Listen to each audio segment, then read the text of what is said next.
Казан Кремлендә Ялкын журналына 100 ел булу уңайыннан Ялкын Фест дип исемләнгән балалар фестивале уздырылды. Әлеге бәйрәмгә Татарстан Республикасы рәисе дә тамаша кылып 100 еллык тарихы булган журналның редколлегиясе белән танышты. Популяр блогерлар белән аралашты. Я нахожусь на Ялкын Фесте, здесь все круто, очень много локаций, мне все нравится. Казан Кремлена таба халык агыла. Биредә бер гасырдан артык тарихы булган Ялкын журналының юбилеен билгелиләр. Кичкенә иптәшләр, Октябрь баласы, Пионер каләме, бүгенге көндә Ялкын журналы. Мәктәп елларында ук каләм тибрәтүчеләр өчен журналистика дөньясына юл күрсәтүче. Чаралар ярдәмендә яшьләрнең төрле өлкәдә тәҗрибә арттырган Ялкын журналына быел 100 ел.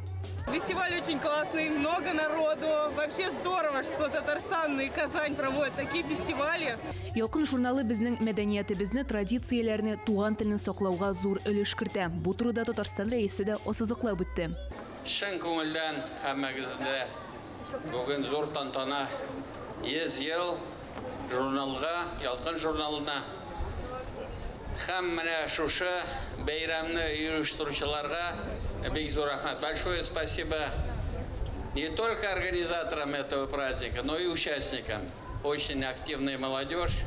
Мы искренне благодарим каждого из вас. Һәммәгезгә дә зур рәхмәт. Татмедиа акционер җәмгыяте филиалы Ялкын журналы редакциясе коллективына Татарстан Республикасы рәисенең рәхмәте белдерелде. Бүгенге көндә Ялкын журналы командасы журнал чыгару белән генә шикләнеп калмыйча, социаль челтәрләрне дә актив алып бара. Кызыклы һәм файдалы сәхифәләрне видео аша киң аудиторияга җиткерә. Әйдә, киттек Актанышка. Ялкын Фест чарасына 35 меңнән артык кеше килгән. Биредә татар телендә башкарылган җырлар тыңлап, тарих аллеясында Ялкын журналының 100 еллыгына багышланган күргәзмә белән таныша алды.